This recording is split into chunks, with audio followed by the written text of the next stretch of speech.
555 timer IC. Now this 555 timer IC is very popular IC and it is very useful in the timing related applications. For example, whenever it is used as a relaxation oscillator, then it can be used as a tone generator or the alarm generator, and even it can be used for the frequency division or for generating the timing delays. Now this 555 timer IC is available in so many packages, but here we are going to talk about the 8-pin DIP package. So if you see the pin diagram, then the pin diagram will look like this, and here is the corresponding name of each pin. So let us briefly see the description of each pin, and let us also see the internal block diagram of this 555 timer. So this is the internal block diagram of this 555 timer IC. So if you see this block diagram, the many blocks or components are used for this 555 timer. The first one is the voltage divider circuit. Then the next block is the comparators. And if you see, the output of the comparator is going to the flip-flop circuit. So the flip-flop is the third block. Then there is a discharge circuit for the discharging purpose. And then after, the last block is the output driver circuit. So these are the basic blocks of this 555 timer IC. So one by one we will see the function of each block, and at the same time we will also understand the purpose of individual pins. Now here the purpose of this pin number 1, 3 and 8 is pretty straightforward.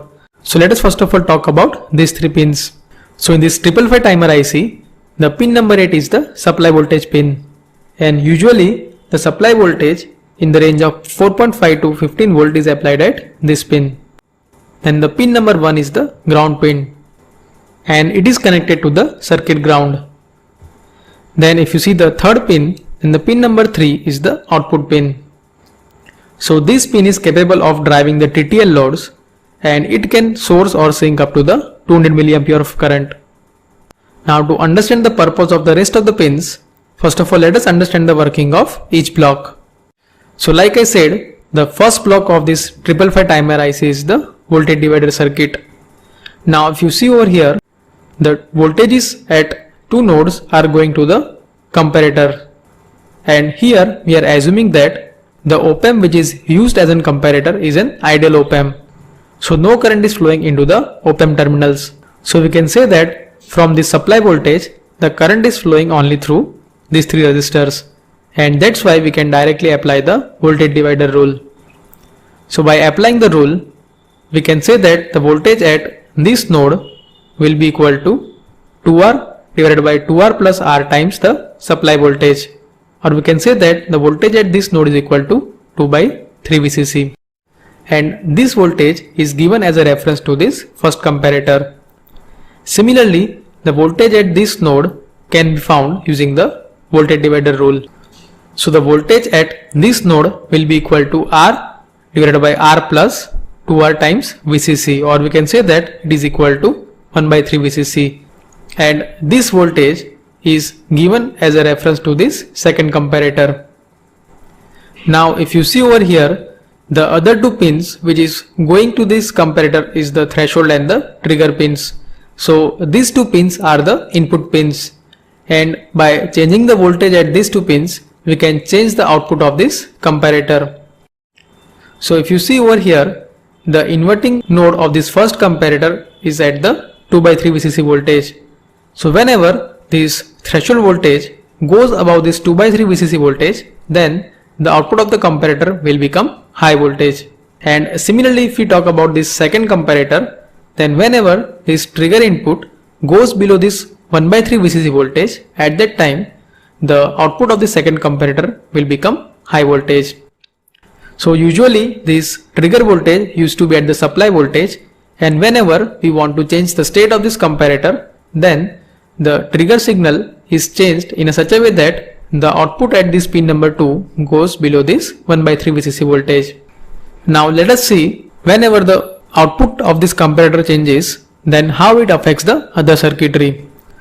So if you see, the output of this comparator is given to the flip-flop circuit. So if you observe over here, the used flip-flop in this 555 timer IC is the RS flip-flop. So let us see the truth table of this RS flip-flop. Now as this RS flip-flop is a digital circuit, So we are considering the input voltages to this flip-flop as either logic 1 or logic 0. So from the truth table, as you can see, whenever both inputs are logic 0, then the output of this flip-flop will be same as the previous state. It means that before applying these two inputs, if previously the output is either 0 or 1, then after applying these two input, the output will remain the same. On the other end, if the input to this SR flip-flop are 0 and 1 respectively, at that time, irrespective of the previous output, the flip-flop will get reset to the logic 0. And likewise, whenever S is 1 and R is 0, then irrespective of the previous states of this flip-flop, the flip-flop will get set to the logic 1. And whenever both inputs are logic 1, at that time, the output is undefined. So over here, we are only interested in these two conditions. So for a moment, let us assume that this trigger signal is at a VCC voltage. It means that the output of the second comparator is at logic 0, or we can say that this S is equal to 0. Now initially, let us assume that this threshold voltage is less than this reference voltage, that is 2/3 VCC, and at that time the output of this first comparator will be also equal to 0. So in this case, the output of the flip-flop will remain as it is. Now whenever this threshold voltage goes above this 2/3 VCC voltage, then the output of the first comparator will become logic 1. So at that time, the output of the flip-flop will be equal to 0. So irrespective of the previous state, now the output of the flip-flop is 0. And because of that, the output of this triple five timer will also become 0. So by this threshold voltage, we are controlling the output voltage. And same is true with this trigger pin. So let us say the voltage at this threshold pin is less than this 2/3 VCC voltage. That means the output of the first comparator is low voltage. Now whenever this trigger signal goes below this 1/3 VCC voltage, then the output of the second comparator will become high. So in this case, S will become 1 and R will be equal to 0. So this flip-flop will get set to the logic 1, and in a way the output will also get set to the logic 1. So using this threshold and the trigger pins, actually we are controlling the output voltage, and in a way we are controlling the timing of this output signal. So to change the input voltage to this threshold pin, the external resistor and the capacitors are connected between this threshold and the discharge pin through the supply voltage. And the same is true with the trigger signal. Then there is a one more pin using which we can also control the timing, and that pin is the pin number 5. So this pin is known as the control pin, and it is directly connected to the inverting terminal of the first comparator. Now if you see the inverting terminal of this first comparator, there is a reference voltage of 2/3 VCC is applied using this voltage divider circuit. So by default, the reference voltage to the first comparator is 2/3 VCC. But using this control pin, we can externally apply some other reference voltage, and by which we can change the timing of the output signal. So using this control, threshold and the trigger pins, we can change the timing of the output signal. Now like I said before, to change the input at this threshold pin, the external resistor and the capacitors are connected between this threshold and the discharge pin. So this discharge pin helps the capacitor in the discharging whenever the output is in a low state.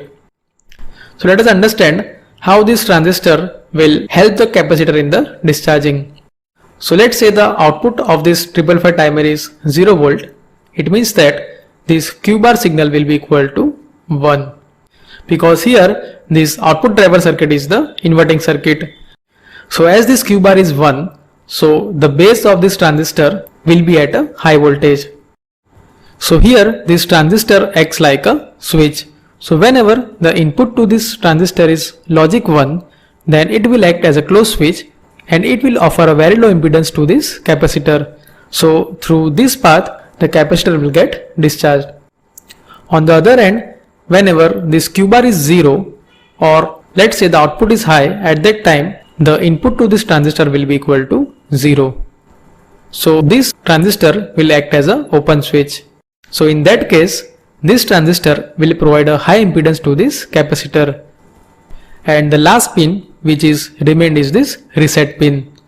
Now this reset pin is the logic 0 pin. It means that whenever a logic 0 is applied to this pin, then the flip-flop of this 555 timer will get reset.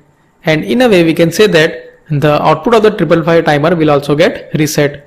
So irrespective of the working of this 555 timer, whenever this reset pin goes low, then the output of this 555 timer will become 0 volt.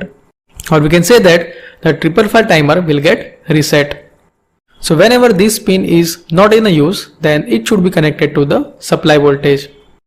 So in this way, in this 555 timer IC, by changing the inputs, we can control the timing of the output signal.